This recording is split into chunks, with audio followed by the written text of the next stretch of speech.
Hello friends, ఈరోజు మనం గోంగూర కూర చేసుకుందాం. దీనికి గోంగూర, వెల్లుల్లిపాయలు, 2 టమాటాలు, ఒక పెద్ద ఉల్లిపాయ, తగినంత ఉప్పు, ఒక పెద్ద స్పూన్ నిండా కారము, ఒక 3-4 స్పూన్ల నూనె, తరిగిన పచ్చిమిరపకాయలు 7-8, జీలకర్ర. శుభ్రం చేసుకున్న గోంగూరని తీసుకొని ఒక మందపాటి పాత్ర తీసుకొని స్టవ్ వెలిగించుకుంటున్నాను. ముందుగా గోంగూరని అందులో పెట్టేస్తున్నాను.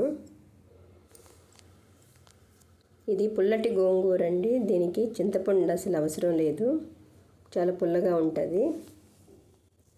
ఈ కూర చాలా రుచిగా ఉంటుందండి, చాలా సింపుల్.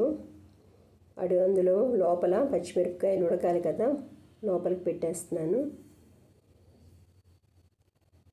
ఇది ఎర్ర గోంగూర. మొత్తం పెట్టేసుకున్నాక తగినంత పసుపు,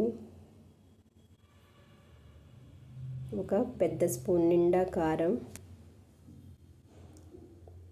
జీలకర్ర,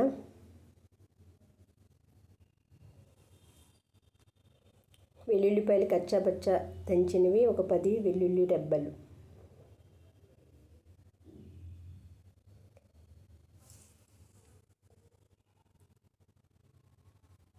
ఉల్లిపాయలు కూడాను దాంట్లో పెట్టేయడమేనండి. చాలా సింపుల్ ఇది. తాలింపులు కూడా అవసరం లేదు, మొత్తం ఇలాగే చేసుకోండి, చాలా రుచిగా ఉంటుంది. మేము ఇలాగే చేస్తాము. మొత్తం అడుగుని పెట్టి తొందరగా గోంగూర ఉడికిపోతుంది కాబట్టి ఇవి మధ్యలో పెట్టేసుకుందాం. ఒక 3-4 టేబుల్ స్పూన్లు నూనె, కొంచెం నూనె గోంగూరలో రుచిగా ఉంటుంది, పట్టిద్ది. మొత్తం అన్నీ కలిపి పెట్టేయడమేనండి. పులగూర అంటారు, పుల్ల గోంగూర.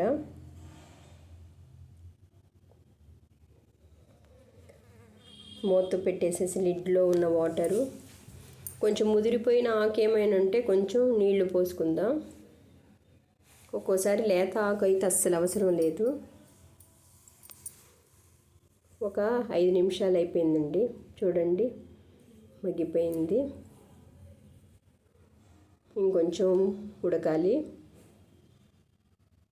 ఉల్లిపాయలు, టమాటాలు సన్నగా తరుక్కోండి, చాలా తొందరగా అయిపోతుంది. సింపుల్, చాలా రుచికరమైన గోంగూర పులుసు కూర అండి ఇది. అన్నంలో, వైట్ రైస్లోకి చాలా బాగుంటుంది. అప్పుడప్పుడు కలుపుకోవడమేనండి. ఇందులో కొంచెం ముదురు గోంగూరలా ఉంది ఇది. కొంచెం వాటర్ వేసాను. పప్పు గుత్తి కూడా అవసరం లేదండి, ఈ గెరిటితోటేను స్మాష్ చేసేసుకోవచ్చు అంతా ఉడికిపోయినాక. ఇప్పుడు మళ్ళీ లిడ్ పెట్టేస్తున్నాను. అదిగోండి ఆయిల్ కూడాను తేలిపోతుంది. ఇప్పుడు ఉప్పు వేసేసుకుందాం. కల్లుప్పే మంచిది, గోంగూర కొంచెం పట్టిద్ది, పులుపు కదండి, కొంచెం ఉప్పు పడుతుంది. ఆయిల్ కొంచెం ఎక్కువే పడుతుంది, 4 స్పూన్లు పడుతుంది. ఇంకా తాలింపు అవసరం లేదండి, మొత్తం కలిపేసుకోవాలి. ఇంకా ఇలాగా గెరిటితోటి స్మాష్ చేసేసుకుంటే సరిపోతుంది.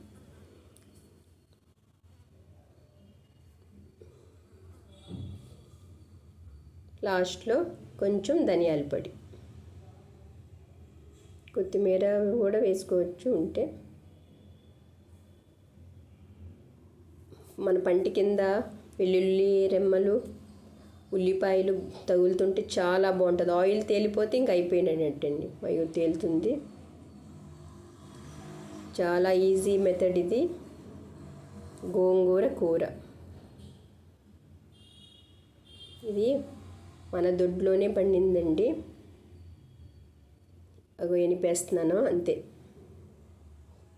తాలింపులు ఏం అవసరం లేదు. ఇంకా జీలకర్ర అన్నీ ముందే వేసేసాం కదా మనం. వెల్లుల్లి రెమ్మలు, జీలకర్ర, ఇంకా లాస్ట్లో ఉప్పు వేసేసి కలిపేసి. వేడి వేడి అన్నంలో, తెల్ల వైట్ రైస్లో భలే ఉండిద్దండి ఈ కూర.